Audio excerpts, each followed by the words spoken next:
Today I'd like to continue our journey through chapter 13 of the Gospel of Matthew. We've been looking at the parables of Jesus, and we're in that section towards the end of chapter 13, where we're looking at the story of the weeds and the wheat. And Jesus says in verse 42, "They will throw them," speaking of the weeds, "into the fiery furnace, where there will be wailing and grinding of teeth." And it seems like those weeds have survived. They've been growing among the wheat. Things are okay. And then all of a sudden, there's that time of accountability, and things don't work out so well. The weeds are separated. The weeds are thrown into the furnace. And so we see this many times in our own life. Today, we see people getting away with things for a while. We see Ponzi schemes that seem to work out well, and then all of a sudden, the person is caught, and there's devastation for him, there's devastation for his family, and it's really a very difficult situation for many people, because what seemed to be going good, all of a sudden we discover, well, there's some evil there, and there's a time of accountability, and people have to pay the price and the cost for their evil. And we see that many times with, of course, the criminals. It seems like, they've gotten away with it, but then the effect of that many times on their family life and on their children when things come to light afterwards. It's really a horrible experience for people. So what Jesus is saying here is there is going to be this time where all of those things that you have done, all of those weeds, there's going to be a cost to pay. And there'll be destruction involved. It'll be a horrible situation. And then the opposite in verse 43, so we get the negative and now the positive. "And the righteous will shine like the sun in the kingdom of the Father. Whoever has ears ought to hear." So the righteous will shine. The righteous will have their time. And sometimes that becomes a difficulty for us because we think, well, I'm doing my best. I'm trying to live a good life. I'm trying to be righteous. I'm trying to help others. And things don't seem to be working out too well for me. But Jesus says in the long run, your memory will shine. Your children, your descendants, those who come after you, they will know that you have done the right thing, that you have tried to live a good life and tried to help other people. And so you will shine while the weeds that have seemingly been growing, that comes to light eventually. And we see that even in the church. We've seen that sense of accountability that happens from evil actions. It seems like the people have gotten away with it for a while, but then they do not when they face that accountability. We see it in our public life, in our political life. We see it in our business communities where there is lying and deception. Eventually, those things catch up with people. And this phrase of Jesus about the shining is very interesting because it's a reflection of the book of Daniel, chapter 12, verse 3, in that it says, "But the wise shall shine brightly like the splendor of the firmament, and those who lead the many to justice shall be like stars forever."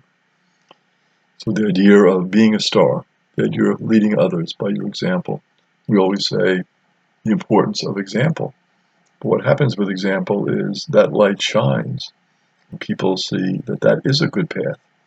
That if somebody is trying to do the right thing and trying to help other people, that is a good thing, a good example to follow. And their memory is cherished. They become beloved in the community for what they have done, and they're honored for what they have done. Interesting in the way Jesus is presenting this. He says, "Whoever has ears to hear ought to hear." So he's saying, take notice of this. If you have ears, understand this, understand what's happening. Don't pretend you don't understand and don't walk away from it. But if you have those ears, listen to the message. Very interestingly, Jesus is including among those who might not hear his very disciples. So we've seen this with the disciples. They don't always get the message of Jesus. They don't always understand. They don't always comprehend. And so Jesus is pointing out that when that happens, try to take a step back, pay attention, and realize the importance of the message. And Jesus goes on and presents another parable in chapter 13, this chapter of many parables. We've had the sowing of the seed, we've had the weeds, we've had now the story of the treasure and the pearl, which we find in verses 44 to 46 in chapter 13. And Jesus says in verse 44, the kingdom of heaven. So he's trying to explain to them what this kingdom of heaven, this maybe nebulous sounding term, what is this really all about, the kingdom of heaven? And Jesus says the kingdom of heaven is like a treasure that is buried in a field, which a person finds and hides again. And out of joy goes and sells all that he has and buys that field. So the kingdom of heaven, it's this treasure. And you bury the treasure in the field. And it's very interesting. I said, well, why are we burying treasure in a field? What about a bank? What about a safe deposit box? What did the people at that time do? Well, in the Palestine of Jesus' time, it was not unusual to protect your valuables by burying them in the ground. That was considered to be a good strategy because, there was a lot of ground and, people would go digging up your whole property to find those valuables. So the thought was it would be hard for them to find this if you buried it in the ground. Of course, you buried it when no one was around. Hopefully, you remember where you buried it. That would be a good thing. So when you find the kingdom, you found this treasure, and you see the importance of joy in this saying of Jesus. And out of joy, they go and sell all that they have, and they buy that field. So the kingdom of heaven is associated with a great joy.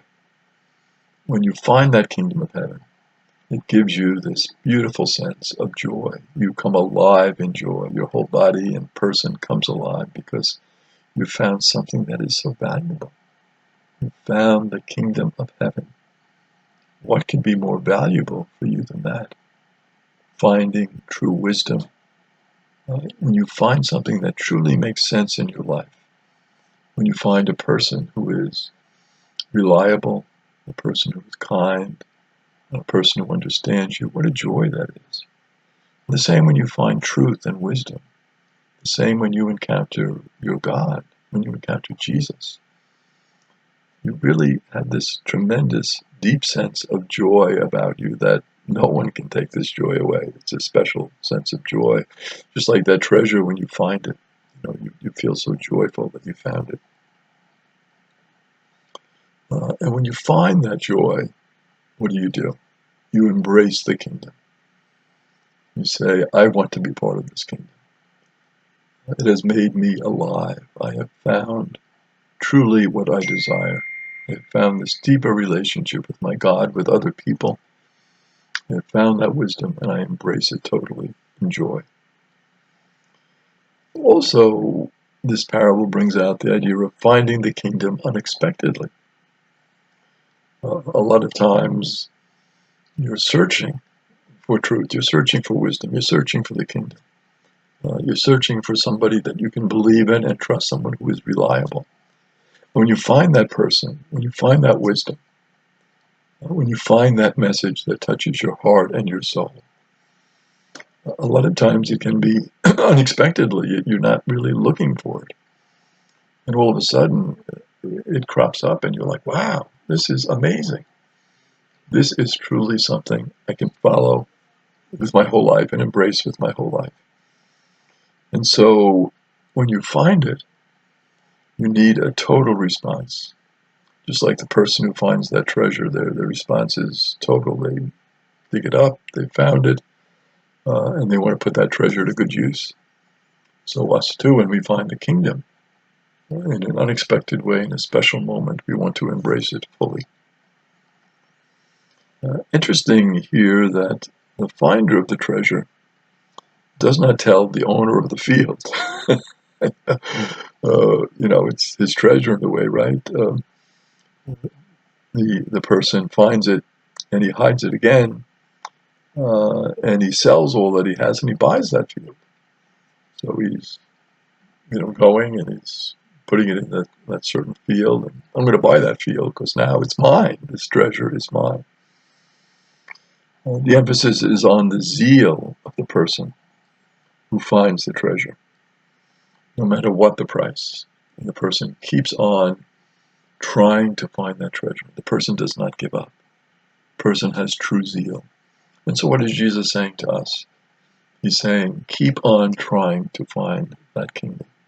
When you find that kingdom, sacrifice your whole self, give your whole self to it, embrace it. And when you get that kingdom, embrace it with joy. It is a moment of joy in your life. And it's a joy that Jesus wants to share with us. This is why he's speaking to us in parables. He wants to share this joy of the kingdom of God, this joy of a deeper relationship with God and other people. Jesus wants to share that joy with us so that we can share it with others.